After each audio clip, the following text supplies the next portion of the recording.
الحمد لله رب العالمين والصلاة والسلام على سيد المرسلين وعلى آله وأصحابه أجمعين. أما بعد فأعوذ بالله من الشيطان الرجيم. بسم الله الرحمن الرحيم. القارعة ما القارعة وما أدراك ما القارعة. آمنت بالله صدق الله العلي العظيم. وقال الله تعالى في شأن حبيبه الكريم إن الله وملائكته يصلون على النبي يا أيها الذين آمنوا صلوا عليه وسلموا تسليما. اللهم صل على سيدنا ومولانا محمد مالك الجود والكرم وعلى آله وبارك وسلم. صلاة وسلام عليك يا رسول الله صلی اللہ تعالی علیہ وآلہ وصحبہ وسلم. اما بعد، ہر تعریف اور بڑائی صرف اللہ تعالی کے لیے ہے جو صاحب جہان کا مالک ہے، مختار ہے اور جو صاحب جہان کا پالنہار ہے. میں اس بات کی گواہی دیتا ہوں کہ اللہ تعالیٰ کے سوا کوئی عبادت کے لائق نہیں، وہ ایک ہے، اس کا کوئی ساتھی اور شریک نہیں.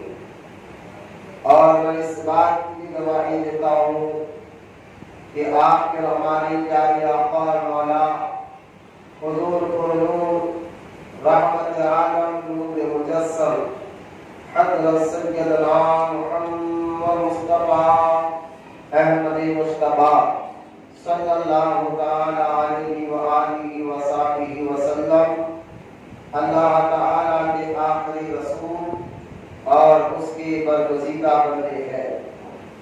اللہ تعالی حضور اکرم نور مجسم رحمت عالم صلی اللہ تعالی علیہ وسلم پر، اہل بیت، صحابہ کرام، تابعین اور تبع تابعین، اولیاء محمد پر قیامت تک بکثرت رحمتیں اور برکتیں نازل فرماتا رہے.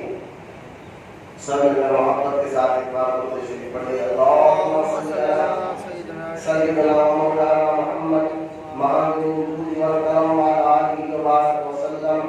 صلاۃ و سلام علیک یا رسول اللہ صلی اللہ تعالی علیہ وآلہ وصحبہ وسلم. معزز سامعین، نوجوان ساتھیوں، السلام علیکم ورحمۃ اللہ وبرکاتہ. وعلیکم السلام ورحمۃ اللہ وبرکاتہ. یہ ذی القعدہ کا مبارک مہینہ جس کو ہم بلغ العباس کا مہینہ بھی کہتے ہیں، اس مہینے کا یہ دوسرا جمعہ ہے اور لگاتار ہم اس مسجد میں 3 جمعے سے تیسرا جمعہ ملا کر ہم قرون قیامت کی نشانیوں پر بات کر رہے ہیں. غیب نبی صلی اللہ علیہ وسلم نے قیامت تک کیا ہوگا یہ سب چیزیں سرکار نے پہلے بتا دی ہیں، اور قیامت سے پہلے کیا کیا چیزیں خرابیاں ہوگی، کوئی سماجی خرابی ہوگی، کوئی سیاسی خرابی ہوگی اور کوئی مذہبی خرابی ہوگی، یہ ساری چیزوں کے بغیر ساتھ سرکار نے سارے نشانے کو بیان فرمایا. تو 2 جمعے سے ہم لگاتار اسی پر بات کر رہے ہیں. آج کا جمعہ بھی انشاءاللہ اسی کچھ نشانیوں پر بات کریں گے، چھوٹی اور بڑی نشانیوں پر. میں دعا کرتا ہوں اللہ تعالیٰ سے، اللہ تعالیٰ مجھے حق بولنے اور آپ کو حق سمجھنے کی توفیق عطا فرمائے. لیکن سب سے پہلے اپنے بیان شروع کرنے سے پہلے عادت ہے کہ درود شریف کی کچھ فضیلت اور اہمیت آپ کو بتاتا چلوں تاکہ اللہ تعالیٰ آپ کو شوق و جذبہ عطا فرمائے درود پڑھنے کے لیے اس کے بے شمار فضائل احادیث مبارکہ میں اور کئی واقعات ہے کہ درود پڑھنے سے اللہ تعالیٰ مشکلوں کو اور مصیبتوں کو دور کرواتا ہے۔ سبحان اللہ۔ حدیث مبارکہ ہے، ذرا اس بات کو ذرا غور کریں، درود شریف پر میں ایک بات حدیث سے سنا رہا ہوں۔ حدیث مبارکہ ہے، نبی کریم صلی اللہ تعالی علیہ وسلم نے ارشاد فرمایا، تم لوگ کثرت سے مجھ پر درود پاک پڑھا کرو، وہ اس لیے کہ قبر میں تمہیں میرے متعلق سوال ہوگا۔ اب جب آپ کثرت سے درود پڑھو گے تو انشاءاللہ جب مرنے کے بعد قبر میں حضور کا دیدار ہوگا تو فوراً پہچان ہو گئی تو میرے آقا کی پر میں درود پڑھا کرتا تھا۔ سبحان اللہ۔ جس کا ذکر زیادہ ہو تو ان کا دیدار بھی عطا ہو جاتا ہے، جس کا ذکر زیادہ ہو تو دل و دماغ میں انہیں کی سوچ، انہیں کی فکر ہمیشہ رہتی ہے، لہٰذا زیادہ سے زیادہ درود پڑھنے سے انشاءاللہ قبر میں بھی راحت ملے گی۔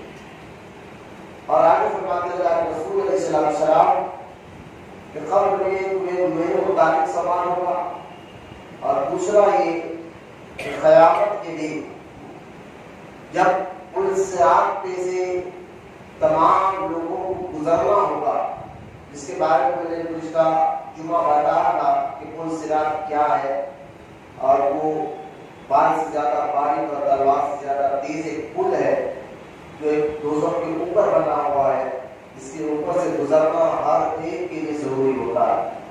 تو جس کے نیکی اچھے ہو تو جلدی گزر جائیں گے، وہ ناراض کٹ کٹ کر مشرکین کٹ کر کر دوزخ میں گر جائیں گے، کیونکہ وہ پل تلوار سے زیادہ تیز اور بال سے زیادہ باریک ہوگا۔ سرکار کے علیہ السلام فرماتے ہیں جب پل صراط سے گزرو گے اندھیرا، اس وقت اندھیرا بہت رہے گا، لیکن جو مجھ پر درود پڑھتا ہوگا اس درود کے اجالے میں وہ پل کو آسانی سے پار کر لے گا۔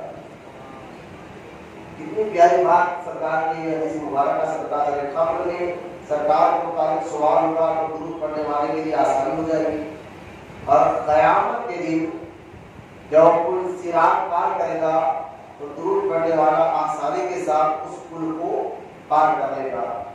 اور آگے اللہ کے رسول علیہ السلام ارشاد فرماتے ہیں کہ اگر تم یہ چاہتے ہو کہ اللہ تم سے راضی رہے قیامت کے دن، اگر تم یہ چاہتے ہو کہ اللہ تم سے راضی رہے تو مجھ پر زیادہ سے زیادہ درود پڑھا کرو۔ تین باتیں میں نے آپ کے سامنے حدیث کے مطابق بتائی ہے کہ قبر میں سوالات میں آسانی ہوگی، پل صراط پار کرنے میں بھی آسانی ہوگی، اور درود پڑھنے والے سے اللہ راضی بھی ہوتا ہے۔ آئیے محمد عقیدت کے ساتھ پیارے آقا کریم مصطفیٰ رحمت صلی اللہ تعالی علیہ وسلم کی بارگاہ میں درود پاک کا نذرانہ پیش کریں۔ سب مل کر پڑھیے اللہم صلی علی سیدنا مولانا محمد معدن الجود والکرم وعلی آلہ وبارک وسلم۔ صلاۃ و سلام علیک یا رسول اللہ صلی اللہ تعالی علیہ وآلہ وصحبہ وسلم۔ معزز سامعین کرام، یہاں تک تو ہم نے درود پاک کے متعلق کچھ اہم باتیں آپ کے سامنے رکھ کیا تھا، سے دعا ہے کہ اللہ کو پہلے رسول سے زیادہ عمل کی توفیق عطا فرمائے۔ آمین۔ قیامت کے بارے میں لگاتار یہ ہمارا تیسرا جمعہ ہے جو ہمارا موضوع چل رہا ہے کہ قرب قیامت کی نشانیاں کیا ہے، اور اس کا جاننا اور اس کا ماننا، کیونکہ قیامت کے متعلق میں پھر سے بات عرض کر دوں کہ قیامت کے مطابق جو ہے، قیامت کے متعلق ہر مسلمان کو یقین رکھنا ضروری ہے۔ جو قیامت کا انکار کرتا ہے وہ کافر ہو جاتا ہے،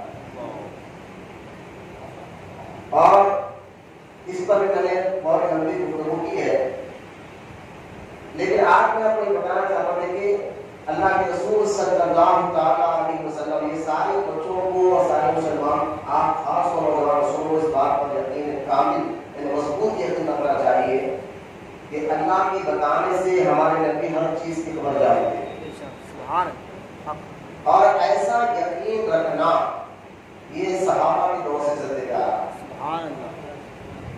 یہ آج کے متحدہ وہابی جو ہے آپ کے ذہنوں میں یہ بات ڈال رہے ہیں کہ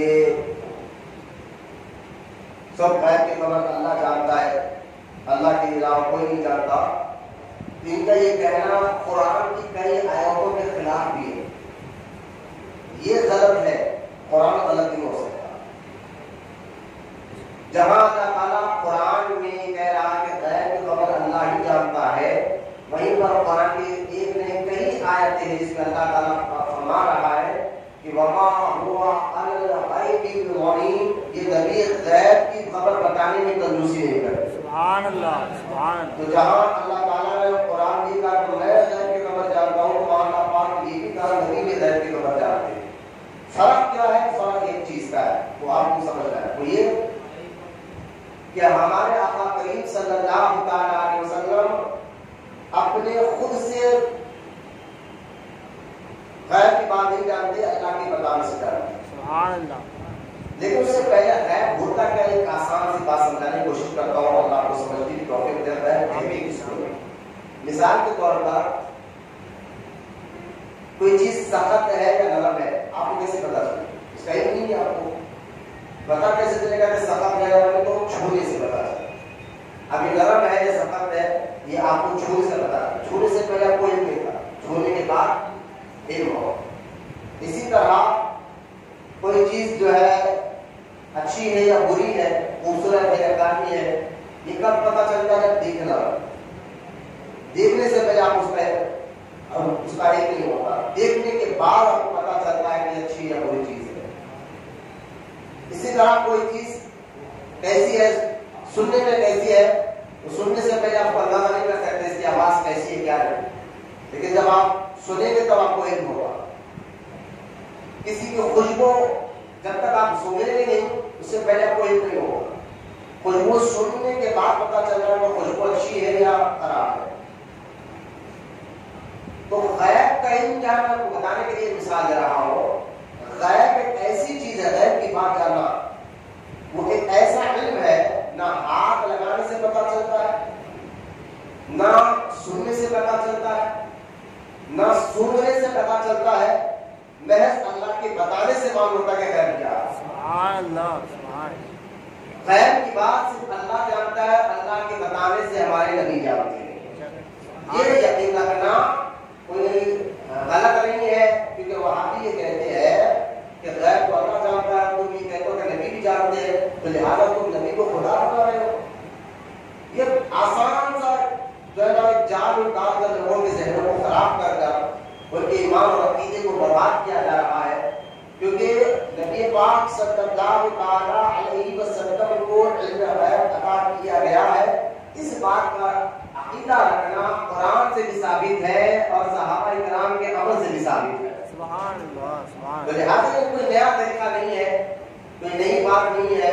یہ جو لوگ وہابی آپ کے سامنے لا کر پیش کر رہے ہیں کہ یہ نبی یہ نہیں جانتے تھے، وہ نہیں جانتے تھے، تو اللہ کہہ رہا ہے کہ نبی غیب کی خبر بتانے میں کنجوسی نہیں ہے. ایک اور آیت میں اللہ تعالیٰ خود قرآن میں فرماتا ہے محبوب تم جو نہیں جانتے تھے میں اس کو بتا رہا ہوں. سبحان اللہ، بولے محمد صلی اللہ علیہ وسلم. سبحان اللہ.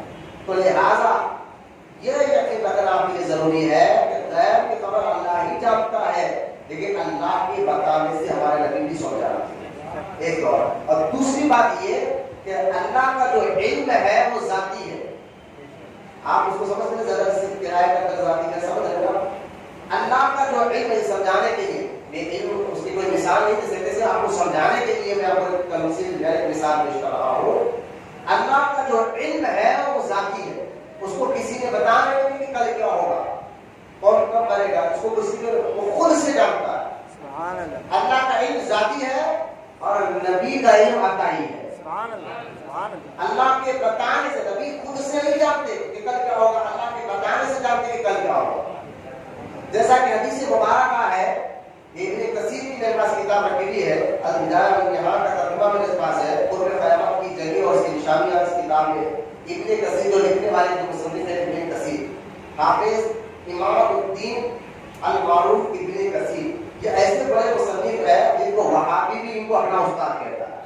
یاد رکھیں، تو ان کی کتاب میں بھی بات درج ہے کہ آپ نے یہ حدیث پاک اس کتاب میں بھی درج فرمائی ہے کہ حضرت عمر بن خطاب رضی اللہ تعالی عنہ فرماتے کہ مرتبہ اللہ کے رسول صلی اللہ تعالی علیہ وسلم نے فجر کی نماز کے بعد ممبر پر تشریف کر یعنی کھڑے ممبر پر اور ظہر تک یعنی فجر سے لے کے ظہر کی نماز تک سرکار دو عالم علیہ السلام نے انہیں خطبہ ارشاد فرمایا. پھر ظہر پڑھا ظہر سے لے کر پھر عصر تک اللہ کے رسول علیہ السلام نے خطبہ دیا.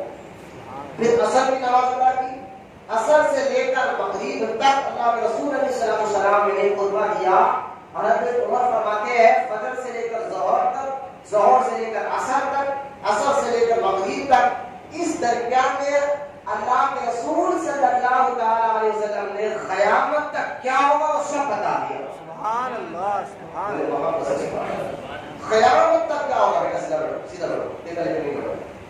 قیامت تک کیا ہوگا اللہ کے رسول علیہ السلام نے کیا ہوگا سب بتا دیا. تو لہذا حضرت فاروق اعظم رضی اللہ تعالیٰ عنہ کہتے ہیں جس نے یاد رکھا سو یاد رکھا، جو بھول گیا تو بھول گیا. لہذا کئی صحابہ ہے جو ان واقعات کو جانتے ہیں. تو لہذا قیامت تک کیا ہوگا یہ اللہ کے بتانے سے ہمارے نبی سب جانتے ہیں. اور احادیث مبارکہ میں آپ دیکھیں کہ 1,500 سال بعد کیا ہونے والا تھا، یہ تو قیامت تک قریب ہے. لیکن آج جو ہو رہا ہے جیسا کہ شراب کا عام ہو جانا، زنا کا عام ہو جانا، اور پتلے ایسے باریک لباس پہنا، اس پر میں ساری بحث کر چکا ہوں 2 جمعہ میں. اور پتلے اور باریک لباس کا پہننا، اور جو ہے بچے ماں اور باپ پر آقاؤں کے جیسا رعب اور دبدبہ کرنا، یعنی ماں اور باپ کو نوکر کی نظر سے دیکھنا، یہ ساری چیزیں جو آج ہو رہے ہیں 1400 سال پہلے حضور نے پہلے بتا دیا. سبحان اللہ. اور یہ ساری باتیں یہاں تک کہ سرکار دو عالم علیہ السلام نے جو یہ ارشاد فرمایا کہ بچے باپ کی عزت کم کریں گے اور دوست کی عزت زیادہ کریں گے. اب ہو رہا کہ آپ بھی جانتے ہوں گے باپو کہ دوست آ جائے تو اس کے لیے ہمارا پٹنے کے لیے تیار ہے. ماں باپ خون کے آنسو ہو رہے ہیں، نہ وہ کام پہ جاتا ہے، نہ گھر میں اگر کام پہ گیا بھی تو پیسے لا کے دینے کے لیے تیار نہیں ہے. اور دوست پر اگر برتھ ڈے پارٹی دوست کی آ جائے تو اس پر لٹانے کے لیے وہ تیار ہے. اور باپ کو آگے دکھائے گا، ماں کو گالیاں دے گا. ایسے کئی بچوں کو میں سمجھتا ہوں آج آپ دیکھ بھی رہے ہوں گے، سن بھی رہے ہوں گے. اللہ ماشاء اللہ چند بچے آج بھی ایسے ہیں جو اپنے ماں باپ کے فرما بردار ہیں. الحمدللہ چند بچے ایسے ہیں جو آج بھی، لیکن ساری باتیں جو آج ہو رہی ہے سرکار نے 1400 سال پہلے بتا دیا تھا. تو لہٰذا ان ساری باتوں پر یقین رکھنا ہمارے لیے ضروری ہے.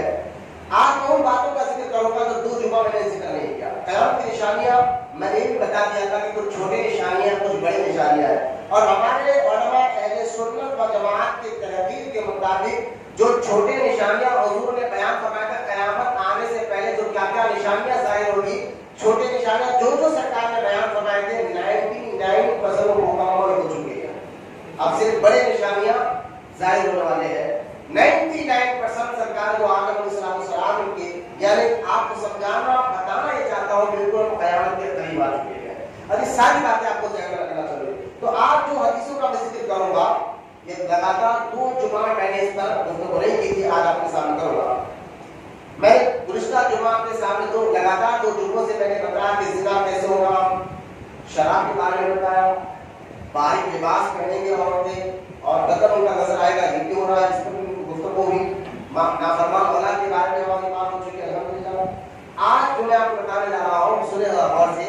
نبی کریم صلی اللہ تعالی علیہ وسلم نے ارشاد فرمایا کہ قیامت کی نشانی، جب سرکار سے پوچھا کہ حضور قیامت کب آئے گی، اس کی نشانی کیا ہے، تو سرکار دو عالم علیہ السلام نے فرمایا سب سے پہلے اس کی نشانی یہ ہوگی کہ میں دنیا سے چلا جاؤں گا. اللہ کے رسول علیہ السلام نے فرمایا پہلے میں دنیا سے تشریف لے جاؤں گا تو سمجھ جا کے قیامت کرے گی. اور حضور کی دنیا سے جا کر 1500 سال ہو گیا ظاہر ہو. پھر سرکار دو عالم علیہ السلام نے فرمایا کہ میرے جانے کے بعد بہت سے فتنے آئیں گے، لیکن اس سے پہلے فتنوں کا جو دروازہ ہے اس کو توڑ دیا جائے گا. حدیث پر غور کریں. فتنے جب تک وہ دروازہ لاک ہوگا فتنے نہیں آئیں گے.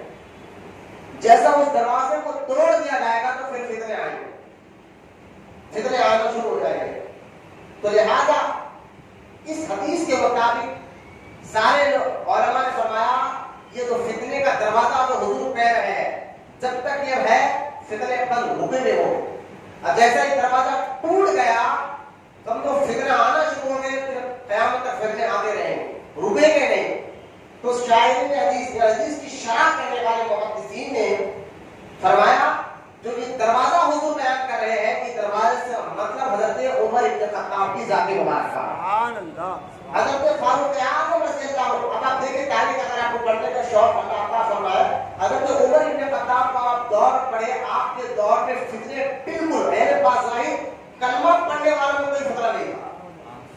ہاں آپ کے دور میں 44 ممالک تک اسلامی سلطنت پھیل چکی ہے. سبحان اللہ. میں ملک کی بات کر رہا ہوں, 44 ممالک تک 30 لاکھ مربع میل تک اسلام پھیل چکا. حضرت عمر ابن خطاب کے دور میں لیکن مجال نہیں تھی کہ فتنے آئے, مجال نہیں تھی کہ مسلمان آپس میں کلمہ پڑھنے والے آپس میں لڑے. فتنوں کا دروازہ حضور نے جو بیان فرمایا کہ جب یہ ٹوٹ جائے گا, حضرت فاروق اعظم کی شہادت ہو جائے گی, سب کا خیال رکھ کریں. اور حضرت عمر ابن خطاب رضی اللہ تعالیٰ عنہ کے دور میں دیکھیے آپ جب بھی نماز کے لیے حضرت فاروق اعظم امامت کی جب اقامت ہو جاتی, لوگ سب میں کھڑ جاتے, حضرت عمر ابن خطاب صفوں کو دیکھتے اور دیکھ کے کہتے کہ کھاندے سے کھاندہ ملاؤ. اور صفوں میں ادھر کونے جاتے ادھر کونے میں جاتے اور کہتے کھاندے سے کھاندہ ملاؤ, جب تک تم نماز میں, غور سے سنیے آپ اس بات پر, جب تک تم نماز میں کھاندے سے کھاندہ ملا کر کھڑو گے تمہارے دل آپس میں ملے ہوئے ہوں. یہ اور بات ہے جو کووڈ کے جو معاملہ ہو رہا ہے, کورونا کی وجہ سے ہم تھوڑا سوشل ڈسٹینس رکھ رہے ہیں, لیکن میں اس پر مطمئن نہیں ہوں, میں اس لیے سوشل ڈسٹینس کے بارے میں بولتا بھی نہیں اس کو. لیکن آپ غور کریں کہ کھاندے سے کھانا ملانا اس میں کتنا, حضرت فاروق اعظم اقامت ہونے کے بعد ادھر کونے میں جاتے ادھر کونے میں جاتے, سبوں کو دیکھتے, اگر کوئی بھی آگے پیچھے ہوتا تو اس کا سینے پہ ہاتھ رکھ کر کہتے کہ کھاندے سے کھانا ملاؤ. جب تک تم آپس میں کھاندے سے کھانا ملا کر نماز پڑھو گے تمہارے دل آپس میں ملے ہو. یہ حضرت فاروق اعظم کسے دے رہے ہیں, یہ آپ حضور نے بتایا. سبحان اللہ. لہذا یہ اتحاد تھا یہاں تک کہ فاروق اعظم کا عدل انصاف ایسا تھا کہ انسان تو انسان جانوروں پر تک آپ کا اثر ہونے لگا کہ آپ کے بارے میں آتا ہے, حدیث میں روایت میں آتا ہے کہ حضرت عمر بن خطاب رضی اللہ تعالیٰ عنہ کے دور میں شیر اور بکری ایک جگہ پانی پیا کرتے تھے. سبحان اللہ. یعنی عدل انصاف ایسا کرتے تھے آپ کے انسان کے ساتھ اس کا اثر جانوروں پر بھی ہو رہا ہے. شیر کی مجال نہیں تھی کہ بکری پر حملہ کرے. یہ اب حضرت فاروق اعظم کی شہادت جو ہوئی ہے وہ بھی بڑا سننے کے لائق ہے, سمجھنے کے لیے. حضرت عمر بن خطاب رضی اللہ تعالیٰ عنہ نے اپنے خلافت کے دور میں آپ نے یہ قانون بنا دیا تھا کہ مدینے پاک میں کوئی کافر نہیں رہے, یہ آپ قانون پاس کر سکتے اور سارے کافروں کو مدینے منورہ سے نکال دیا. اچھا نکال دیا تھا تو ایک مصر کے گورنر تھے حضرت فاروق اعظم کے دور میں, مغیرہ رضی اللہ تعالیٰ عنہ, انہوں نے ایک خط لکھا حضرت عمر کو, لکھ کر کہا کہ اے میرے المؤمنین, میرے پاس ایک ایسا غلام ہے وہ ہر چیز میں یعنی وہ ہر چیز بناتا ہے, یعنی ہتھیار بنانے میں اور بہت سی چیزوں میں اس کے بہت ایسے خوبیاں اس کے اندر ہے. اگر یہ آپ اپنے پاس رکھ لیں گے تو اس کے ذریعے سے مسلمانوں کو بہت زیادہ ہنر سیکھنے کو ملے گا. بہت چیزوں کا ہنر جانتا ہے, بہت چیزیں بناتا ہے اور اس کے اندر بہت سی خوبیاں ہیں, لیکن ہے یہ مجسی یعنی آگ کی پوجا کرنے والا. اس کا نام ابو البلول تھا لیکن غلام تھا. اور پہلے کے دور میں یاد رکھیے غلام اس کو کہتے تھے جو اپنے مالک کا خریدا ہوا غلام, جیسا جانور ملتے ہیں نا بکرے وغیرہ, پہلے غلام انسان ملتے تھے. تو لہٰذا جو مالک اپنے غلام کو خرید لے اور غلام جتنا کام کر کر مہینے پر پیسہ کماتا تھا اس میں سے ایک حصہ اپنے مالک کو دینا ضروری ہوتا, اس کو ہر دور میں تھا. تو مغیرہ نے کہا یہ میرا غلام بہت سے خوبیوں کا مالک ہے, اگر آپ اس کو مدینے میں آنے دیں گے تو بہت سے مسلمان سے کئی قسم کے کام سیکھ لیں گے, پھر ان کی بھی زندگی آگے چل کر اچھی ہو جائے گی. امیر المؤمنین نے کہا اچھا ایسا ہے تو اس کو آپ مدینے میں بھیج دیجیے. اب حضرت عمر نے اس کو, حضرت عمر کے دور میں یہ ابو البلوس کا نام تھا, فیروز اس کا نام فیروز کہتے تھے لیکن ابو البلوس کا نام تھا. یہ مدینے پاک میں آیا اور آ کر چند دن تو بہت اپنے فن کی بتایا کہ اس کے اندر جو جو ہنر تھا, جو جو خوبیاں تھی جس سے حضرت عمر فاروق اعظم نے بہت متاثر ہوئے، خوبیاں بتا. ایک دن یہ ابو لؤلؤ یہ غلام جا کر حضرت عمر سے کہنے لگا کہ اے امیر المومنین، میرا آقا جو مغیرہ ہے وہ کہتا میں جتنا کماتا ہوں اس میں سے ایک حصہ اس کو دینا چاہیے، آپ تھوڑا مجھے بات بتائیے اور کہیے کہ یہ بات کم کر دے. حضرت عمر نے فرمایا کہ تو یہ رولس ہے، جس کا غلام ہوگا نا وہ اپنے آقا کو کچھ پیسے دیتا ہے، یہ طریقہ ہے، یہ قانون بنا ہوا ہے، اس کا ہم کچھ نہیں کر سکتے. تو لہٰذا یہاں سے ابو لؤلؤ فیروز نے آپ کے اوپر جلن شروع کر دی اور دل میں دشمنی رکھ لی. ایک دن حضرت عمر رضی اللہ تعالیٰ عنہ اس کو بلایا اپنے محفل میں، بلا کر کہا کہ اس نے چکی بنائی تھی، آٹا پیسنے کی چکی ہوتی ہے نا پتھر کی، وہ بنائی تھی. تو چکی کو دیکھا تو عمر نے بہت خوشی سے اظہار کیا اور کہا کہ ابو لؤلؤ کیا مجھے بھی ایک ایسی چکی بنا کر دو گے، ایسی چکی میرے لیے خاص بنا دو گے؟ تو کیونکہ آپ سے وہ جلنے لگ گیا تھا، وہ کہنے لگا کہ ہاں ایک ایسی چکی آپ کو بنا کر دوں گا جس کو قیامت تک ہے آخری دم تک لوگ یاد رکھیں گے. یہ کہہ کر وہ نکل گیا. حضرت مولانا کائنات علی مرتضیٰ رضی اللہ تعالیٰ عنہ بھی محفل میں بیٹھے تھے. حضرت عمر نے فرمایا اے علی اس نے کیا کہا تم سمجھے؟ حضرت مولانا علی نے فرمایا اے امیر المومنین اس نے آپ کو جان سے مارنے کی دھمکی دی، باتوں کی باتوں میں اب یہ آپ کو جان سے مارنے کی دھمکی دی ہے. الغرض حضرت فاروق اعظم رضی اللہ تعالیٰ عنہ اس ابو لؤلؤ نے جب حضرت فاروق اعظم اقامت ہونے کے بعد جماعت ٹھہرنے کے لیے آپ سفید درست کر رہے تھے تو آپ پر اس نے ایسا خنجر اس نے تیار کیا تھا. اس خنجر کو تیار کرنے کے بعد کئی دن تک اس نے اس خنجر کو زہر کے اندر رکھا تاکہ اگر خنجر کا وار تھوڑا بہت خنجر کا وار پڑ جائے کہ زہر کا اثر سے تو حضرت عمر کی شہادت ہو جائے. اور ہونا بھی چاہیے تھا کیونکہ حضرت عمر اکثر دعا کرتے تھے کہ اے اللہ تیری راہ میں شہادت والی موت ہے لیکن مدینے میں دینا. سبحان اللہ. یہ آپ کی دعا قبول ہو چکی تھی. حضرت فاروق اعظم رضی اللہ تعالیٰ عنہ جب سفید درست کر رہے تھے نا، لوگوں کو کھانے سے کھانا کھلانے کی تاکید کر رہے تھے، اقامت ہونے کے بعد اچانک اس نے آپ کے کنپٹی پر اور آپ کے گردن پر اور آپ کے پیٹ پر 3 بار کیے اور وار کر کے جب یہ بھاگنے لگا دوسرے صحابہ پکڑنے گئے تو 4 سے 5 صحابہ کو اس نے مسجد نبوی میں قتل کیا اور آخرکار خود دیکھ لیا کہ اب بچنے کی کوئی چانس نہیں ہے تو اپنے آپ کو اس نے خودکشی کر ہلاک کر دیا. حضرت فاروق اعظم رضی اللہ تعالیٰ عنہ کی شہادت ہوئی، یعنی آپ کے بارے میں آتا ہے آپ جو ہے 27 ذی الحجہ کو آپ پر حملہ ہوا، اس کے 3 دن بعد یعنی پہلی محرم کی آپ کو روح مبارک نکل گئی اور آپ دنیا سے تشریف لے کر گئے. سرکار دو عالم علیہ السلام نے کیا فرمایا کہ جب تک یہ فتنے کو روکنے والا دروازہ رہے گا فتنے نہیں ہوں گے اور قیامت قریب ہے جب سمجھ میں آئے گا جب حضرت عمر کی شہادت ہو جائے. یہ بھی سرکار کی نشانی، سرکار نے جو بیان فرمایا تھا یہ بھی نشانی مکمل ہو گئی اور حضرت فاروق اعظم رضی اللہ تعالیٰ عنہ کی شہادت ہوئی. تو آگے سرکار دو عالم علیہ السلام نے ارشاد فرمایا، اب توجہ کریں ایک حدیث میں آپ کو بیان کر رہا ہوں قیامت سے پہلے سرکار نے کیا کیا نشانیاں بیان فرمایا. کچھ سماجی نشانیاں، کچھ جو ہے مذہبی نشانیاں اور کچھ جو ہے معاشرے میں عام ہونے والی نشانیاں. معاشرے میں کیا ہوگا، سماج میں کیا ہوگا، سیاسی طور پر مسلمانوں میں کیا ہوگا، یہ ساری باتیں اللہ کے رسول علیہ السلام نے ایک ایک کر کھل کر بیان فرما دی. ایک تو یہ فرمایا تھا میرا دنیا سے جانا اور دوسرا فرمایا تھا فاروق اعظم کی شہادت اور تیسرا فرمایا تھا اللہ کے رسول علیہ السلام نے کہ عثمان غنی کی شہادت جو ہوگی تو قیامت قریب ہو جائے. حضرت عثمان غنی کی شہادت بھی 18 ذی الحجہ کو ہوئی اور حضرت عثمان غنی رضی اللہ تعالیٰ عنہ کو پہلوائیوں نے گھیر کر آپ کو شہید کیا. انشاءاللہ ذی الحج کا مہینہ جب آئے گا ہم ان کا ایک یوم رکھتے ہیں، ہر جمعہ میں جب بیان کرتے ہیں الحمدللہ 18 ذی الحجہ کی آپ کی شہادت ہوئی ہے تو حضرت عثمان غنی رضی اللہ تعالیٰ عنہ کی شہادت کے بارے میں آپ کو انشاءاللہ ذی الحج کا حج کا جو آنے والا مہینہ ہے اللہ کا زندگی رکھا تو اس وقت ایک موضوع رکھا، ایک مکمل ٹاپک رکھا، عثمان غنی کے فضائل بھی آپ کے سامنے رکھیں گے اور ساتھ ہی ساتھ آپ کی شہادت کا ذکر بھی انشاءاللہ میں کروں گا اور اللہ زندگی عطا کرا آپ کو.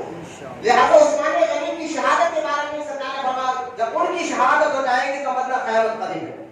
اتنے نشانے ہو گئے سرکار کی دنیا سے جانا، فاروق اعظم کا دنیا سے جانا، عثمان غنی کی شہادت کا واقعہ، یہ دنیا سے جانا، یہ 3 نشانیاں. آگے آپ دیکھیں اللہ کے رسول صلی اللہ تعالیٰ علیہ وسلم نے ارشاد فرمایا قیامت اس وقت تک قائم نہیں ہوگی جب تک جو ہے جنگ جمل نہیں ہوگا، جنگ جمل نہیں ہوگا. اب دیکھیے حضور کی دنیا سے جانے کے کم و بیش 30 30 یا 40 سال کے بعد یہ جنگ ہوئی حضور نے پہلے بتایا یہ تو قیامت تک کیا ہوگا بتا دیا. یہ جنگ جمل کیا جمل کہتے ہیں عربی میں اونٹ کو اونٹ والی جنگ. اور جنگ جمل ہے کیا اس جنگ میں کو سمجھنا ہے تو صحابہ کرام اس جنگ میں تھے دونوں طرف. اور حضرت مولا علی رضی اللہ تعالیٰ عنہ سے جو یہ جنگ ہوئی ہے لیکن حق پر مولا علی اس جنگ کے بارے میں اور اس جنگ کی کیوں جمع ہوئی تھی اس کی بڑی ڈیٹیل ہے. میں آپ کو اگر بیان کرنے بیٹھوں تو اس میں وقت زیادہ ہو جائے گا انشاءاللہ کیونکہ یہ ٹاپک بھی حضرت عثمان غنی رضی اللہ تعالیٰ عنہ کی شہادت کے وقت آئے گا تب ہم ڈیٹیل کے ساتھ بیان کریں گے. آپ کے لیے اتنا کہنا ضروری جانتا ہوں آج ہمارے پاس یہ فتنہ ہو رہا ہے کوئی سید ہو کر امیر معاویہ رضی اللہ تعالیٰ عنہ کو گالیاں دے رہا ہے کوئی سید ہو کر صحابہ کو گالی دے رہا ہے تو وہ سادہ ہو ہی نہیں سکتا کیونکہ اہل سنت و جماعت میں 1400 سال سے عقیدہ چلتے آ رہا ہے کہ جہاں اللہ کے رسول علیہ السلام نے اپنے گھر والوں سے محبت یعنی اہل بیت سے محبت کرنے کا حکم دیا ہے وہیں پر اللہ کے رسول علیہ السلام نے تمام صحابہ سے عزت اور ان سے محبت کرنے کا بھی حکم عطا فرمایا. اور سورہ حدید آیت نمبر 10 میں اللہ تعالیٰ نے واضح طور پر فرمایا وَكُلًّا وَعَدَ اللَّهُ اے میرے حبیب وَكُلْ کہتے سب کو اے میرے محبوب کُلًّا وَعَدَ اللَّهُ اللہ فرماتا ہے اے محبوب میں وعدہ کر چکا ہوں تیرے تمام صحابہ سے جنت کا. سبحان اللہ. تو بولے محمد سے سبحان اللہ. اللہ قرآن میں کہہ رہا ہے میں وعدہ کر چکا ہوں تیرے تمام صحابہ سے جنت کا. لہذا جس صحابہ سے اللہ راضی ہے اگر آج کوئی اپنے آپ کو معذاللہ سید کہے گا وہ گالی دے تو پھر ہم اس کی عزت نہیں کریں. سید اگر میں اپنے آپ کو سید بولا اور سیدھا راستہ سے ہٹ کر دوسرا راستہ بتائے تو ہم اس کی بات کا انکار کریں گے کیونکہ تمام صحابی رسول جنتی ہیں. بولے محمد صلی اللہ علیہ وسلم. تو لہٰذا اس پر میں آپ کو ابھی وقت نہیں ہے اگر میں اس پر بولوں تو کافی وقت چاہیے تو یہ نشانی بھی مکمل ہوگی. سرکار نے فرمایا جنگ جمل ہوگا اور سرکار کو عالم صلی اللہ علیہ وسلم نے فرمایا قیامت اس وقت تک قائم ہوگی. 4 نشانیاں ہوں گی حضور کی دنیا سے جانا حضرت فاروق اعظم کا دنیا سے جانا عثمان غنی کی شہادت جنگ جمل یہ 4. پھر سرکار نے فرمایا قیامت اس وقت تک نہیں آئے گی کہ میری امت میں جنگ صفین ہوگا یا میرے معاویہ کے ساتھ حضرت علی رضی اللہ تعالیٰ عنہ کی جو جنگ ہوئی ہے جنگ صفین علاقے میں انشاءاللہ اس ٹاپک کو کہ ہم عثمان غنی رضی اللہ کیونکہ یہ دونوں جنگ جمل اور جنگ صفین بظاہر آپس میں مسلمان لڑے ہیں لیکن اس بارے میں سارے مسلمانوں کو عقیدہ رکھنا یہ چاہیے کہ دونوں طرف کے مسلمان جنتی ہیں لیکن حق پر مولا علی تھے. اب اس کا ٹاپک بھی انشاءاللہ وجہ کیا تھی دونوں آپس میں لڑنے کی صرف ایک وجہ یہ تھی کہ عثمان غنی کی شہادت کا بدلہ یہ چاہتے تھے کہ جلد سے جلد بدلا لیا جائے اور حضرت علی کہتے تھے کہ وقت نہیں ابھی حالات ایسے نہیں ہے تھوڑا صبر کرو. لہٰذا اس بارے میں تھوڑا سا انور ہوئی تھی. انشاءاللہ یہ ٹاپک بھی ہم دونوں جگہوں کا ذکر بھی انشاءاللہ ذی الحج کے مہینے میں جب عثمان غنی کی فضائل بیان کریں گے تب اس بات پر ساری گفتگو ہم کریں گے انشاءاللہ. لہٰذا یہ نشانی سرکار نے فرمایا دیکھیے حضور ابھی دنیا سے گئے جانے سے پہلے کیا دنیا سے جانے کے بعد کون سی جگہ ہوگی جگہوں کا نام بھی جانتے تھے کس علاقے پر ہوگی اس علاقے کا نام بھی جانتے تھے. یہ غیب نہیں تو کیا ہو گیا مجھے کہنا کہ نبی پاک علیہ السلام کو غیب کی خبر نہیں. خیر میں ان آگے چل کر بات بتاتا ہوں. ایک حدیث اور جہاں عبد المصطفیٰ اعظمی صاحب اللہ علیہ رحمۃ رضوان نے بہت پیاری بات یہاں لکھی ہے. یہ حدیث ہے جامع ترمذی کی حدیث مبارکہ ہے. آپ نے اپنی کتاب میں لکھی ہے حضرت عبداللہ ابن عمر رضی اللہ تعالیٰ عنہ سے روایت ہے کہ اللہ کے رسول صلی اللہ تعالیٰ علیہ وسلم نے فرمایا قبیلہ ثقف میں ایک کذاب ایک محلف بہت زیادہ کوڑ ریزی کرنے والا پیدا ہوگا. یعنی حضور فرمایا قیامت اس وقت تک نہیں آئے گی قبیلہ ثقف اس قبیلے سے 2 لوگ پیدا ہوں گے. قبیلہ کہتے ہیں خاندان کو قبیلہ خاندان. حضور فرماتے ہیں ثقف مکہ عرب میں ایک قبیلہ تھا ثقف اس قبیلے کا نام ثقف تھا. ایک قبیلہ بنو امیہ تھا. بنو ثقف اور بنو امیہ یہ دونوں کے بارے میں حدیث مبارک آیا ہے. اللہ کے رسول علیہ السلام نے بار بار اپنے صحابہ کو کہا یہ دونوں قبیلوں سے بڑے ذلیل اور شریر لوگ پیدا ہوں. یہ سرکار کا ارادہ ہے بنو ثقف سے اور بنو امیہ سے. لیکن بنو امیہ میں بہت سے اچھے لوگ بھی پیدا ہوئے. لہٰذا ان اچھے لوگوں کو چھوڑ کے کیونکہ بنو امیہ خاندان سے حضرت عثمان غنی بھی ہے رضی اللہ تعالیٰ عنہ. لہٰذا بنو امیہ میں جس کے بارے میں سرکار نے فرمایا کہ یہ بڑے غنی شریف لوگ بھی پیدا ہوں گے تو بنو امیہ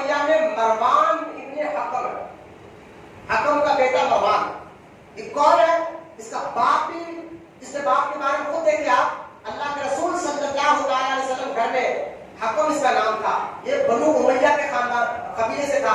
حضور نے کیا فرمایا قیامت اس وقت تک قائم نہیں ہوگی بنو امیہ قبیلے سے شدید لوگ پیدا ہوں گے. اب سنیے یہ حدیث کے مطابق میں آپ کو حدیث سنا رہا ہوں, واقعہ سنا رہا ہوں. اللہ کے رسول صلی اللہ تعالی علیہ وسلم اپنے گھر میں تشریف فرما اور ساتھ میں حضرت مولا علی رضی اللہ تعالیٰ عنہ بھی ہے. سرکار حضرت علی کو بلا کر کچھ راز کی باتیں حضرت علی سے کر رہے ہیں. سبحان اللہ. بولے محمد سے سبحان اللہ. کچھ باتیں حضرت علی سے کر رہے تھے. اچانک دیکھیں تمام صحابہ حضور سے بڑی محبت کرتے ہیں. سورۃ الحجرات میں اللہ تعالیٰ نے قرآن پاک میں آیت نازل فرمائی. اللہ نے فرمایا جب میرے محبوب کے پاس آؤ تو ان کو ایسے مت پکارو جیسا تم آپس میں ایک دوسرے کو پکارو, بالکل ادب کے ساتھ پکارو. اور یہاں تک کہ اللہ پاک نے فرمایا جب میرے محبوب کے گھر جاؤ نا دروازے پہ دستک مت دو, خاموش کھڑے رہو, مصطفیٰ خود دروازہ کھولے. بولے گا محبت سے سبحان اللہ. اللہ تعالیٰ نے ہمارے نبی پاک صلی اللہ تعالیٰ علیہ وسلم کے دربار کا ادب سکھایا. خود اللہ سورہ الحجرات میں حدیث نہیں سنا رہا ہوں, قرآن کی آیت ہے. سورہ الحجرات میں اللہ تعالیٰ نے یہ آیت نازل فرمائی ہے. تو لہٰذا جب یہ آیت اتر گئی نا صحابہ کرام اتنا ادب کرتے تھے حضور کے دربار کا. اگر کچھ کام ہوتا حضور سے گھر پر جانا ہوتا صحابہ کو تو صحابہ کرام جا کر کیا کرتے تھے, بیٹھتے اور جب تک حضور خود بخود دروازہ نہیں کھولے آپ لوگ باہر خاموشی سے بیٹھے رہے. کیونکہ یہ جانتے تھے کہ حضور کے دربار میں اونچی آواز کرنا بھی اللہ کو پسند ہے. ہم دروازے پہ دستک دیں گے تو یہ بھی آواز بےدبی ہے. صحابہ اتنا ادب کرتے تھے کہ صحابہ کو اگر کچھ کام حضور سے ہوتا تو دروازے پر دستک نہیں دیتے تھے, باہر بیٹھ جاتے جب تک حضور خود دروازہ نہ کھولیں گے. اگر کچھ ارجنٹ کام ہو جاتا, وہ ضروری کام ہوتا, حضور کو بتانا ضروری ہوتا تو جا کر گھر پر اپنے ناخن سے دستک دیتے. یہ عشق اور عادت تھا صحابہ کا حضور سے. آج خالہ منہ کھارا کرنے والے وہابی تم نبی پاک علیہ السلام اپنا بڑے بھائی کی طرح کہنے والوں لعنت ہو تمہارے اوپر جو تم آج نوجوان نسلوں کو کیا سکھا رہے ہو کہ یہ ادب یہ عشق. ہندوستان پاکستان والے علماء ایسا بڑا کر بولتے ایسا نہیں ہے, یہ عشق عرب سے ہی چل کر آیا ہے. سبحان اللہ. بے شک یہ ہندوستان والوں کا پیدا کرتا نہیں ہے, عرب والوں کا ہی پیدا کرتا عشق ہے. یہ ادب یہ تعظیم یہ عرب والوں نے خود بتایا ہے. لہٰذا اب غور کرے صحابہ کرام ناخن سے دروازے میں دستک کرتے تھے, آواز سے اندازہ کرنے سے ناخن سے دستک دیتے تھے. لیکن یہ حکم جو ہے نا مروان ابن حکم جس کو سرکار نے فرمایا کہ یہ قبیلے سے ہوگا, بنو امیہ قبیلے سے ہوگا اور اس کی اولاد میں ایسے بچے پیدا ہوں گے جو میری سنت کو بدلیں گے. سرکار نے فرمایا قیامت سمجھنا قیامت قائم ہو گئی. اب یہ حکم کیا کرا حضرت اللہ کے باہر جانے بات کرو مسجد میں بات کرنے کی قیامت آپ سامنے نظر مسجد میں بات کرنا سرکار نے فرمایا یہ قیامت کی نشانی ہے. سمجھ لو کہ قیامت قریب آ. تو مسجدوں میں آپ عام بولو تو سمجھ میں نہیں آ رہا. خدا کے واسطے ادب اللہ کے گھر کا یہ امانت ہے یا اللہ کے گھر کا ادب ہے. آپ اس کی عزت کرو اللہ آپ کی عزت بلند کرے. یقین جانے آپ اللہ کے گھر کا عزت کرنے والے بن جائے. خواجہ پایا گستامی رحمۃ اللہ تعالیٰ علیہ میں اور سیاستوں کی کیا بات کہوں, میں امام زین العابدین کی بات کیا کہوں کہ کیسا مسجدوں کا یہ ادب کرتے تھے. خواجہ پایا گستامی جو زندہ شاہ مدار رحمۃ اللہ تعالیٰ علیہ کے پیر و مرشد زندہ شاہ مدار کو مکہ پوری اتر پردیش میں آرام کر رہے ہیں, ان کے پیر و مرشد خواجہ پایا گستامی رحمۃ اللہ تعالیٰ علیہ یہ جب مسجد جاتے تھے تو جو راستہ مسجد کو جاتا تھا اس راستے میں ادب کے معنی تھوکتے بھی نہیں. بزرگان نے مسجد کا ادب کر کے بتایا. لہٰذا اگر آپ مسجد کا ادب کرو گے تو انشاءاللہ دیکھیے اپنے گھروں میں اللہ برکت عطا فرمائے, اپنے کاروباروں میں اللہ برکت عطا فرمائے, آپ کو عبادت کو سکون ملے گا انشاءاللہ. مسجد میں دل لگے گا ماشاءاللہ. پہلے ادب کرنے والے کو بنتا ہے. اللہ تمام کو کہنے سننے سے عدالت کی توفیق عطا فرمائے. میں آپ کو کہہ رہا تھا کہ حضرت علی سے حضور خاص بات کر کے گھر بلایا. علی مروان گیا, دیکھیے مروان کا باپ حکم گیا اور جا کر جو ہے نا تلوار سے دروازے پر کھٹکھٹایا. اللہ دروازے پہ کھٹکھٹایا تلوار سے. صحابہ کا تب کیسا تھا کہ حضور کے دور میں مروان کا باپ حکم زندہ تھا نا, صحابہ کا تب تھا کہ جب ضروری بھی کام ہوتا تو ناخن سے دروازہ کھٹکھٹایا. لیکن یہ تلوار سے سرکار کے دروازے پر کھٹکھٹایا تو اللہ کے رسول علیہ السلام جلال میں آئے. اب جلال دیکھیے سب لوگ کہتے ہیں حضور کو بڑے رحمۃ للعالمین ہے, لیکن یقیناً میرا آقا رحمۃ للعالمین ہے. لیکن نبی پاک علیہ السلام نے اللہ اس رسول کے دشمنوں پر اپنا جلال ظاہر کر کے بتایا.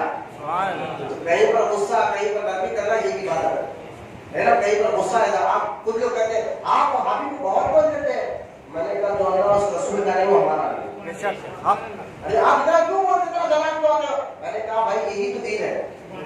اگر یہ پیپر پر بیٹھ کر ان کے بارے میں نہیں بتایا جائے گا تو پھر کام بتایا جائے گا. تو لہٰذا اللہ کے رسول علیہ السلام نے فرمایا علی باہر, دیکھیں باہر کون تھا لیکن اللہ کے بتانے سے نہیں جانتے ہیں. سرکار نے فرمایا علی باہر جو ہے نا حکم کھڑا ہوا ہے, اس کو ایسے پکڑ کر اندر لاؤ جیسا بکری کو دودھ نچوڑنے کے لیے اس کا کام پکڑ کر لاؤ.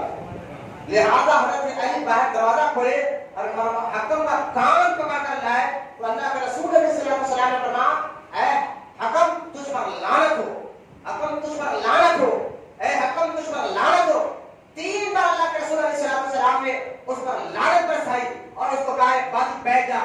پھر دیکھا صحابہ سے سرکار نے بات کی اور تمام صحابہ کو بات کرنے کے بعد پھر حکم کو بلا کر فرمایا حکم تجھ پر لعنت ہو, تجھ پر لعنت ہو, تجھ پر لعنت ہو. پھر سرکار فرمایا صحابہ سے کہ دیکھو اس کو دیکھ لو, اس کی اولاد میں کچھ ایسے لوٹے پیدا ہوں گے, اس کی اولاد میں ایسے بچے پیدا ہوں گے جو میری سنت کو بدل کر رکھیں گے اور سمجھ جانا کہ قیامت قائم ہو جائے گی. آپ جانتے ہیں آپ کہ اسی کی اولاد میں بنو امیہ کے ایسے لوٹے پیدا ہوئے جنہوں نے مکہ پر حملہ کیا, جنہوں نے مدینے پر حملہ کیا.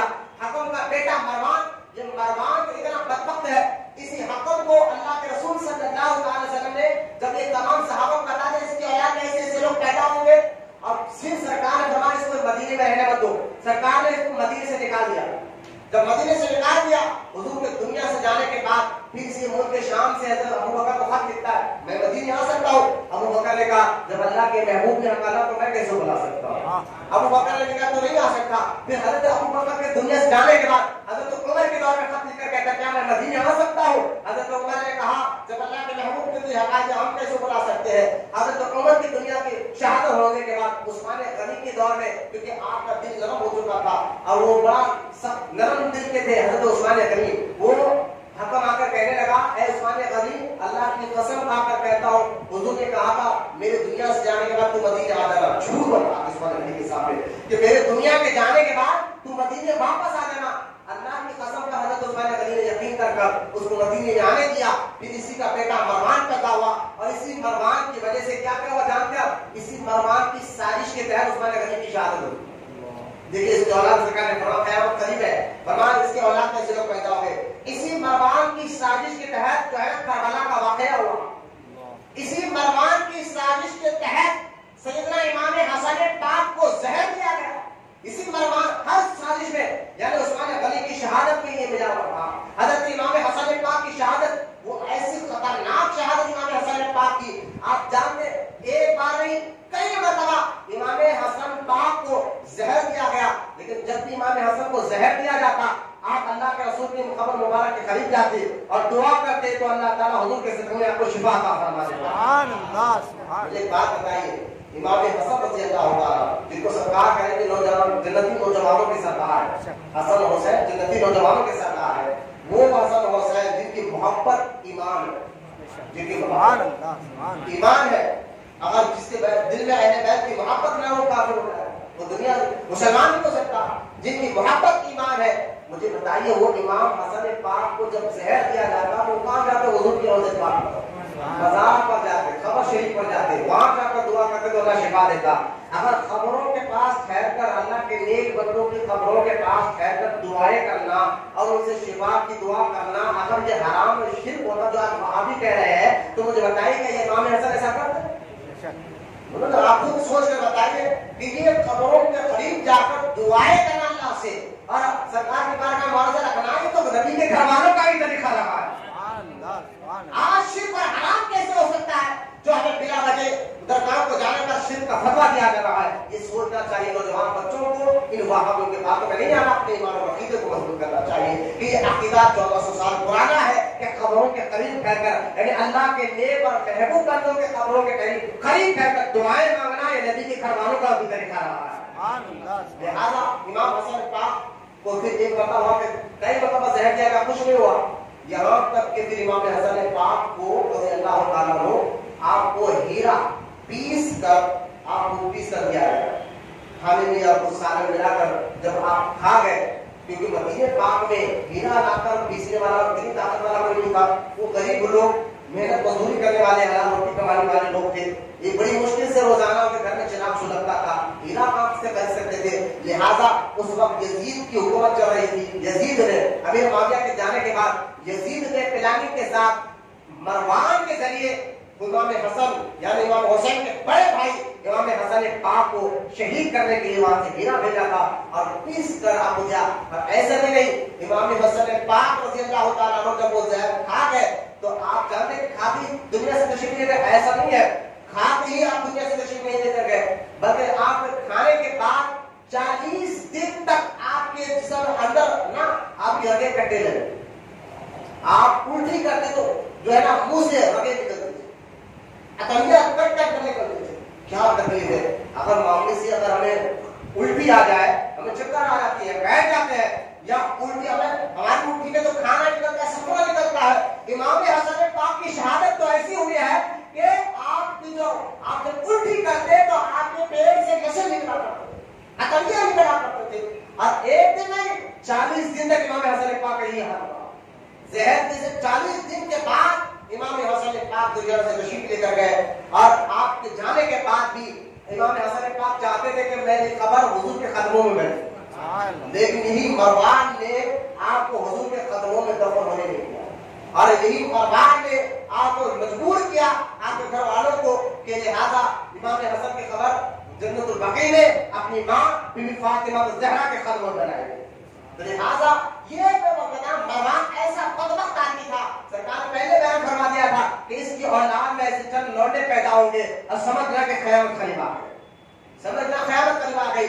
یہاں تک کہ سرکار کی ایک حدیث مبارکہ ہے، اللہ کے رسول علیہ السلام نے فرمایا قیامت اس وقت قائم قریب ہے، سمجھ جانا جب مدینے میں خطر خارج نہیں ہوگی، مدینے میں خون خیام ہوگا، خطر خارج نہیں ہوگی، سمجھ جانا کہ قیامت قریب آ گئی ہے. تو لہذا آپ جانتے ہیں جب کربلا کا واقعہ 60 ہجری میں 61 ہجری میں کربلا کا واقعہ ہوا، امام حسین کو شہید کر دیا گیا کربلا میں. اس کے بعد جب یزید نے دیکھا کہ امام حسین کی شہادت کے بعد مدینے کے مسلمانوں نے کہا کہ یہ یزید نے حسین پاک کو شہید کیا، تو ان لوگوں نے بیعت کو توڑ دیا تھا دل سے. تو یزید نے ملک شام سے دمشق سے فوج بھیجا مدینے پاک پر اور بھیجا کر کہا کہ وہاں ان سے کہنا کہ تمام لوگوں سے کہ یزید کی بیعت کر لیں، اگر نہیں کریں گے تو وہ کسی کو نہیں چھوڑنا، ان کی عورتوں کے ساتھ زنا کرنا، ان کے بڑھوں اور بچوں کو نوجوانوں کو قتل کر دینا.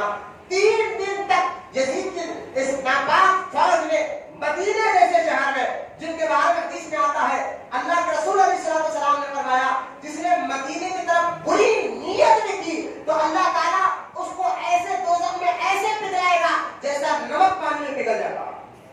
مدینے کے لیے کوئی بری نیت بھی اگر کسی نے کی، وہ شہر جہاں میرے آقا کا روضہ مبارک ہے، وہ مبارک شہر ہے جس کے بارے میں بری نیت کرنے پر سرکار کیا فرما رہے ہیں کہ قیامت کے دن اللہ تعالیٰ اس کو ایسے دوزخ میں پگھلائے گا جیسا نمک پانی میں پگھل جاتا ہے. لیکن یزید نے اور مروان نے جس کے بارے میں سرکار نے پہلے بیان فرما دیا تھا، انہوں نے تو ایسی حرکت کی ہے مدینے پاک میں 3 دن تک کئی سو صحابہ، ایک روایت کہتا ہے 1700 صحابہ، ایک روایت کہتا ہے 1800 صحابہ کو انہوں نے نہا کے شہید کیا اور ان کے پاک بیویوں کے ساتھ زنا کیا.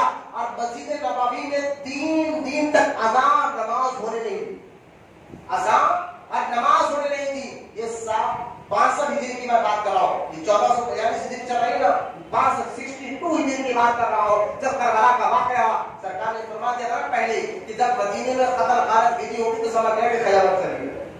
اور 3 دن تک یزیدی فوج نے مدینے پاک میں نہ مسجد نبوی میں نماز ہونے نہیں دی. سعید بن جبیر رضی اللہ تعالیٰ عنہ یہ تابعی بزرگ ہے، تابعی ہے، تابعی اس کو کہتے ہیں جو صحابی کو دیکھے. سعید بن جبیر کہتے ہیں جب یزیدی فوج مدینے پر حملہ کرنے کے لیے آئی اور 3 دن تک انہوں نے خون کا لنگا ناچ نچا، میں پاگل بن کر مدینے پھرتا رہا.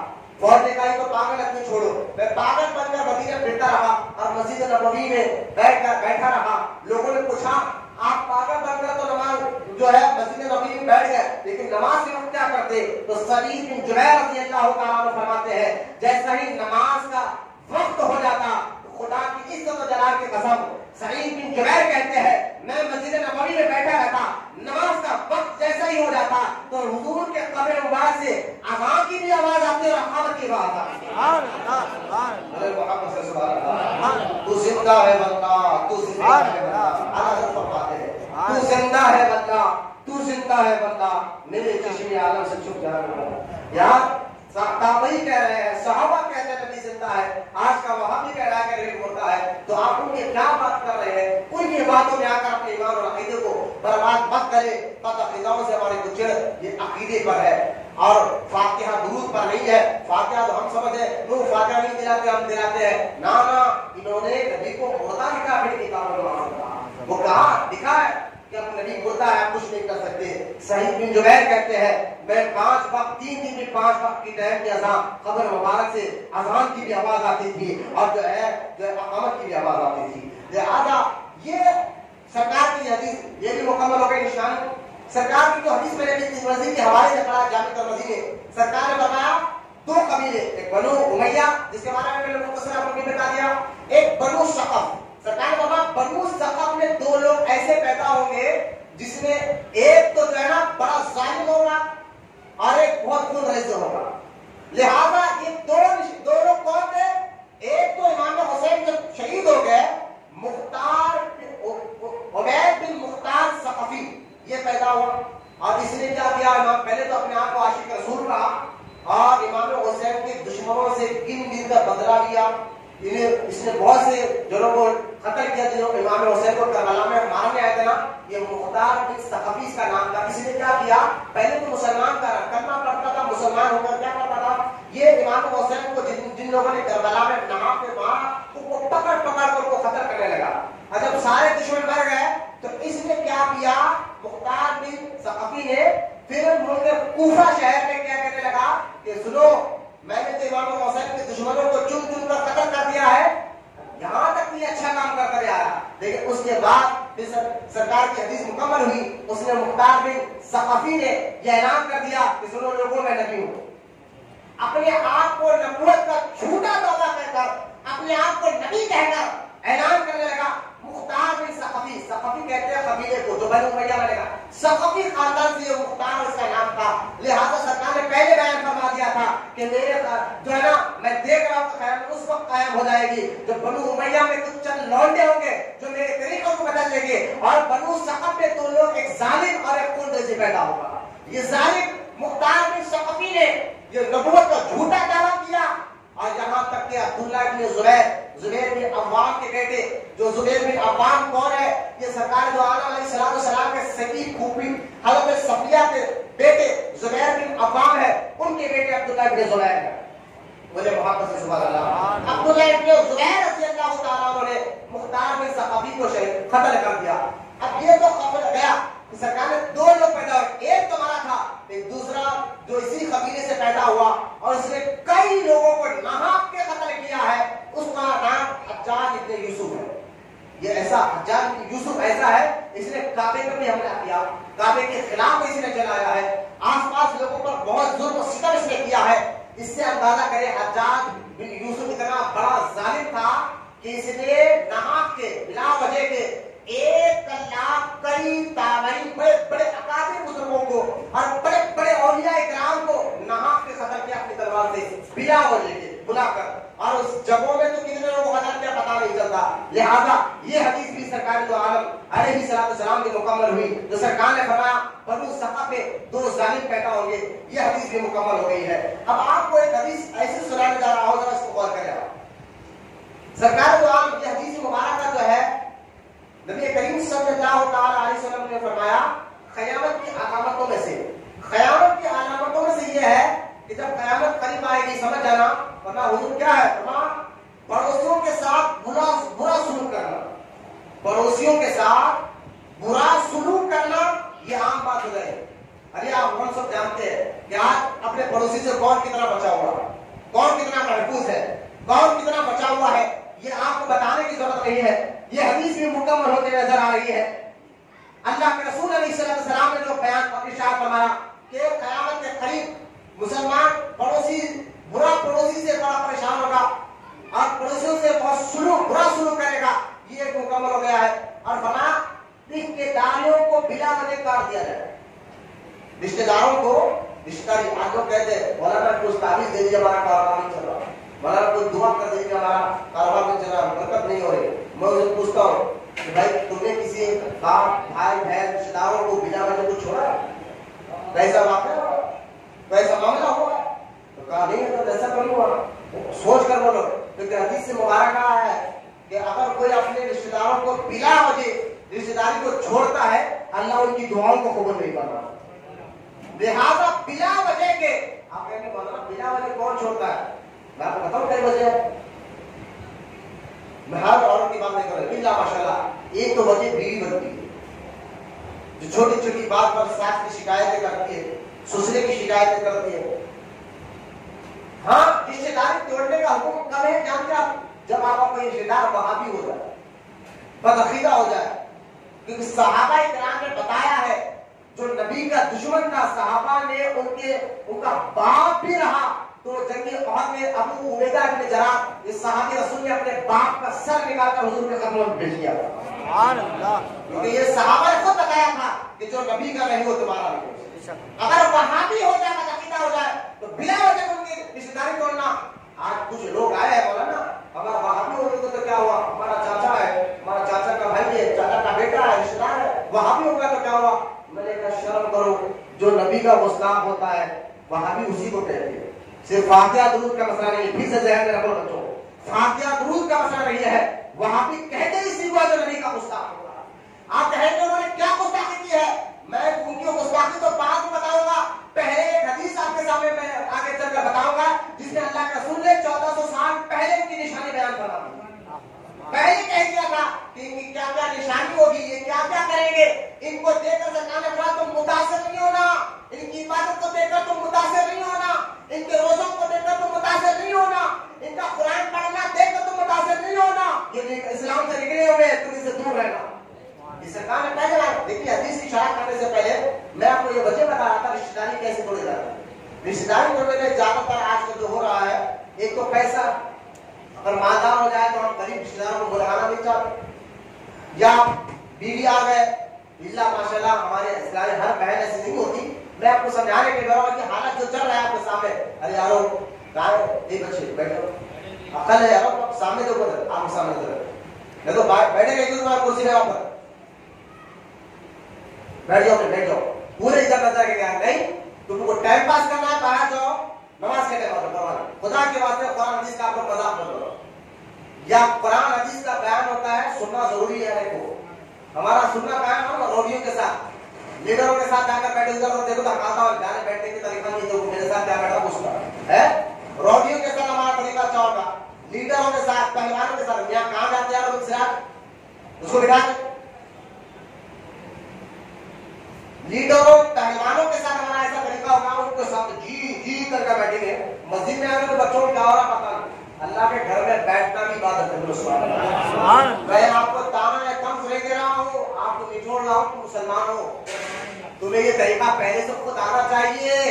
یہ بولنے کی ضرورت ہے مسلمان مسجد کا ادب جانتا ہے, مسجد سے محبت جانتا ہے, مسجد میں بیٹھنا بھی جانتا ہے.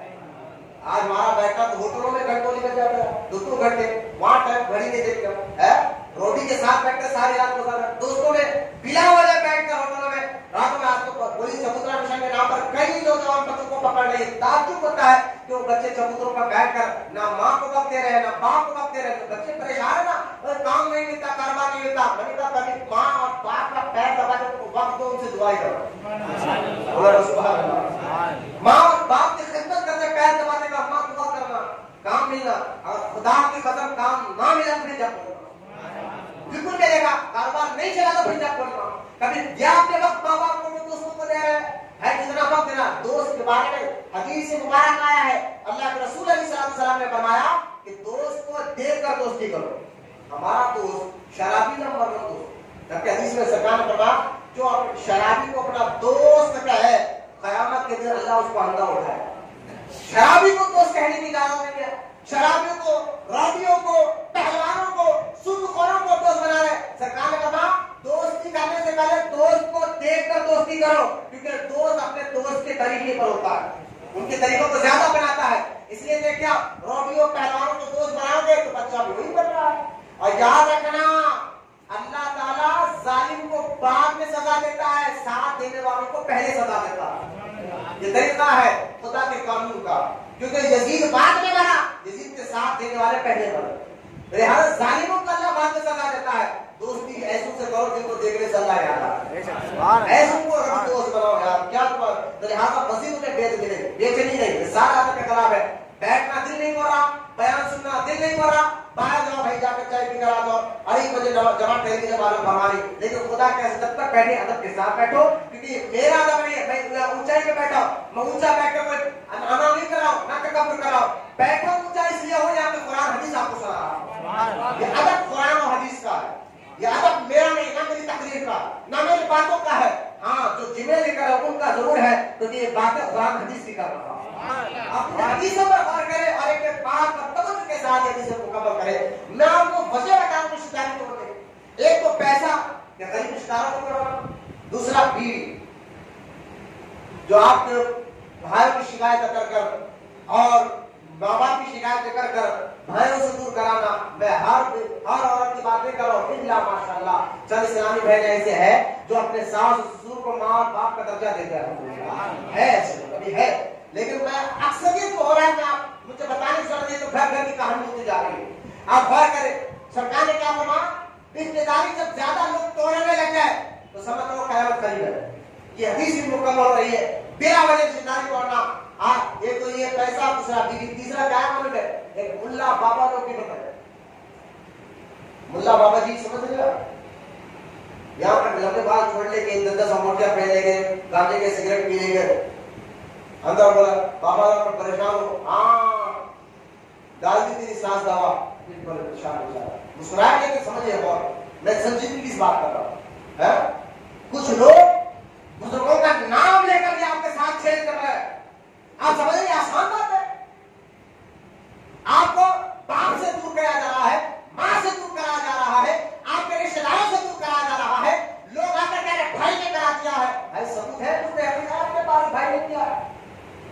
میں نہیں جانتا کہ سگا بھائی اپنے بھائی کو کرا, اللہ ماشاءاللہ چل ایسے ہوگا, لیکن جن کے خون واقعی خون ہو اپنے بھائی کو نقصان تکلیفیں دیتے دیکھ ہی نہیں سکتا.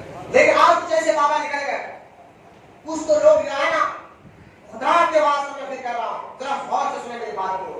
کچھ لوگ بزرگوں کے نام کا سواری لے کر آنکھ پر ہمارے غوث اعظم آ رہے ہیں معاذ اللہ, آنکھ پر ہمارے عبدالرحمان المعروف سلام آ رہے کہہ کر, کچھ لوگ مولا بابا کا نام لے کر لوگوں کو حاضری لے کر کہتے ہیں ارے تیرے بھائی نے تجھے کرا دیا, تیرے باپ نے تجھے کرا دیا, تیری ماں نے تجھے کرا دیا. اب وہ باپ سے لڑ رہا ہے, ماں سے لڑ رہا ہے, بھائیوں سے لڑ رہا ہے, پڑوسیوں سے لڑ رہا ہے. ثبوت کیا کرانے کا کچھ نہیں ہے, بس بابا بولے. جب کہ صحیح طریقہ یہ ہے, کوئی بھی ولی کسی کے آنکھ پر نہیں جاتا. بولے محمد سبحان اللہ. مزارات سے فیض لیو, درگاہوں میں جاؤ, دعائیں مانگو, یہ قبر والے فیض دیتے ہیں, نظر ڈالتے ہیں, کرم فرماتے ہیں, اس میں کوئی شک نہیں ہے, کوئی شک نہیں ہے. جیسا سورج کا انکار نہیں کر سکتے ایسا ان باتوں کا انکار نہیں کر سکتے. قبر والے ضرور فیض دیتے اللہ کے لیے بندے, لیکن یہ کیا ہو گیا کہ آنکھ پر ایک عورت ہے, نوجوان عورت ہے, ناچ رہی ہے, آنکھ پہ شیطان آ سکتا ہے, جن آ سکتا ہے, لیکن جو ہے نا کوئی اللہ کا ولی نہیں آ سکتا. یہ غلط ہے. میں پھر سے کہہ رہا ہوں, ان کے قریب جا کر اپنے باتوں کو, اپنے عقیدے کو خراب مت کریے. آپ سمجھے معمولی سی بات ہے یار, میں تو لڑتے ہوئے دیکھا ہوں, قتل کرتے ہوئے دیکھا ہوں, صرف اس بات پر کہ بابا نے بول دیا, بھائی نے قتل کیا, بھائی نے, ماموں نے, چاچا نے اور اسے آگے کرا دیا تھا. اس بات پر لڑائی تو دور کی بات ہے, قتل بات نہیں ہو. اور یہ وجہ ڈھونڈی بابا نے. بزرگان دین یاد رکھے, بزرگان دین چھڑانے کا کام کرتے, چھڑانے کا کام نہیں کرتے. سب ذہن میں رکھنا. اچھا تو دیکھیں آپ, یہ مولا بابا کا نام لے کر تو حاضری لے رہے بچے اور نوجوان بچیاں لے رہے ہیں, نہ ان کو نماز پڑھنا آتا. جب بزرگان دین اگر کسی پر نظر ڈالتے, سنو آسان کر بتا رہا ہوں, اور چور ظالم کا, چور کا غوث اعظم نے نظر ڈال کر نہیں بنایا. ولی اگر کسی پر نظر ڈال دے تو چور سے بے نمازی سے نمازی بن جاتا ہے. اس کے جو ہے نا گاڑی والا بن جاتا ہے, نمازی, اس کے اندر اچھائی آ جاتی ہے. آپ کو دیکھ رہے ہوتے یار, ایک ٹائم پر تو گالیاں دیتا تھا، آج اس کی زبان گالی سے رکی ہوئی ہے، اس کی زبان جو ہے نا غلط کاموں سے رکی ہوئی ہے، چہرے پہ نور بھی آ گیا، داڑھی بھی آ گئی، نماز کی پابندی نہیں کر رہا ہے. جب آپ پوچھتے ہیں یار یہ تبدیلی آئی کیسا، وہ کہتا ہے یار بہت سیاست کر رہا ہے، بالکل بات ماننے کے قائل ہے. کیونکہ ولی جس پر نظر ڈالتے ہیں اس کو اچھا بناتے ہیں، برا نہیں بناتے، اس کو اچھا بناتے ہیں. اب یہ گٹکے کھا رہے ہیں، کالا پینٹ کالا شرٹ پہن کر 10 چہرہ پہن رہے تو حرام ہے، 10 انگوٹھیاں پہننا تو جائز نہیں ہے. گٹکے کھانا اور جو ہے گاندے کے سگریٹ سارے کام کر رہے ہیں، بول رہے ہیں مولانا بابا ہم کو نماز دو، انہوں آنکھ پہ آ رہا ہم آپ کا علاج کرتے ہیں. علاج بھی کہاں کر رہے ہیں، آپ کو چاچی کرا دی، دونوں کرا دیا. ایک وجہ یہ بھی بن رہی ہے رشتہ داری توڑنے کی. آپ مانتے اس بات کو ایکسپٹ کر رہے نہیں کر رہے؟ آپ میری باتوں سے مطمئن تو ہاتھ اٹھا کر لیے. یہ ہو رہا ہے کیوں ہو رہا ہے؟ آپ نے سنا ہوگا، دیکھا ہوگا. میں کہہ رہا ہوں ایسی ڈھونگیوں سے بھی آپ کو بچنا، جہاں وہابیوں سے آپ کو بچنا ہے، بدعقیدوں سے اپنے ایمان اور عقیدے کو بچانا ہے، وہاں پر آپ کو ان ڈھونگیوں سے بھی بچانا. یہ ڈھونگی لوگ بھی ہے، کیونکہ سرکار کی حدیث کیا ہے، سرکار نے فرمایا قیامت کے قریب لوگ بلا وجہ رشتہ داری توڑیں گے. اور جس کو رشتہ داری توڑتے ہیں، سرکار کی حدیث ایک اور حدیث پاک ہے، سرکار نے کیا کرنا، اللہ اس کی دعاؤں کو قبول نہیں کرتا.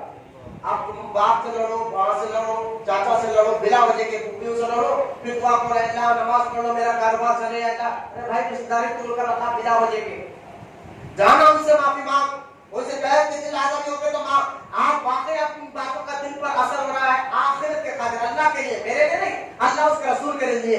اگر کوئی رشتہ دار میں بلا وجہ کوئی مسئلہ ہے، ہاں میں پھر کہہ رہا ہوں، اگر رشتہ دار وہابی ہو جائے، بدعقیدہ ہو جائے، نبی کا گستاخ ہو جائے، تو پھر وہ آپ کے قدموں کی دھول نہیں ہونا چاہیے، چاہے آپ کا باپ بھی ہو.